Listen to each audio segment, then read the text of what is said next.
हर साल एक मुस्लिम की मजार पर रुकता है जगन्नाथ भगवान का रथ। आखिर क्यों?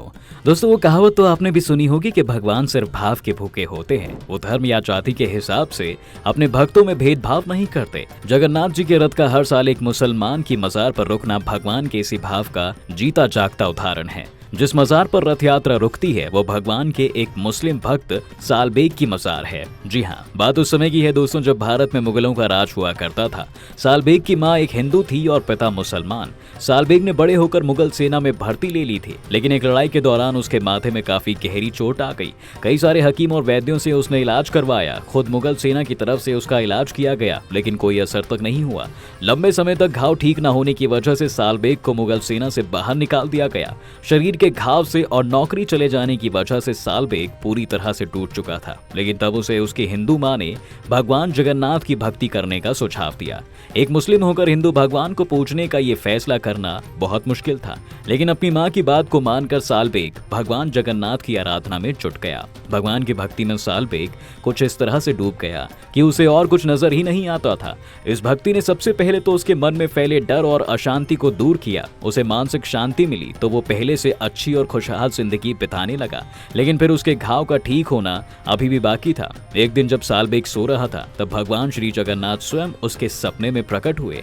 प्रभु ने अपने भक्त सालबेग को भभूत दी और कहा, इसे अपने घाव पर लगा लो। सालबेग ने सपने में ही भभूत को अपने माथे के घाव पर लगा लिया, जिसके बाद भगवान उसके सपने से अंतर्ध्यान हो गए। जिसके बाद सालबेग की जब आंख खुल गई, उसे एहसास हुआ कि वो एक सपना देख रहा था। लेकिन जब उसने घाव को देखा तो वो हैरान रह गया दोस्तों, क्योंकि उसका घाव अब असल में ठीक हो चुका था।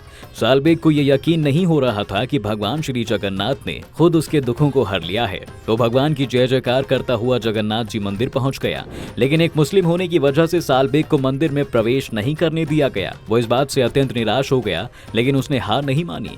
उसे भले ही मंदिर के अंदर प्रवेश नहीं मिला, लेकिन उसने मंदिर के बाहर बैठकर ही भगवान का भजन करना शुरू कर दिया। वो दिन रात मंदिर के बाहर भगवान का नाम जपता और उसने भगवान के भजन लिखकर गाने शुरू कर दिए थे।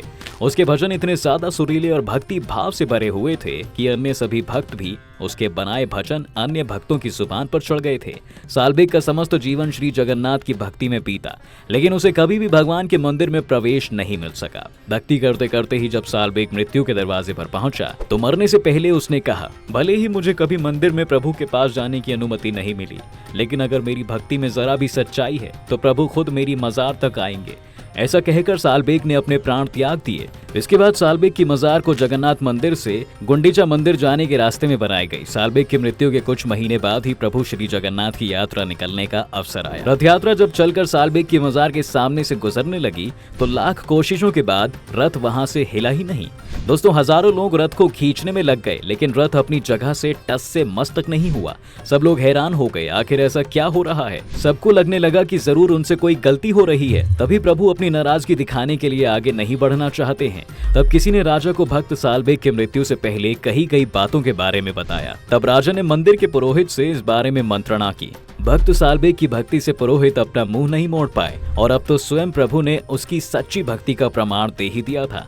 जिसके बाद पुरोहित के कहने पर मजार के आगे भक्त सालबेग के नाम के जयकारे लगाए गए। जयकारे लगाने के बाद जब भगवान श्री जगन्नाथ के रथ को खींचा गया तो रथ चलने लगा। जिसके बाद हर साल सालबेग की मजार के आगे प्रभु के रथ को रोका जाता है, वहाँ जयकारे लगाए जाते हैं, तभी रथ को आगे बढ़ाया जाता है। अब ये एक परंपरा बन चुकी है।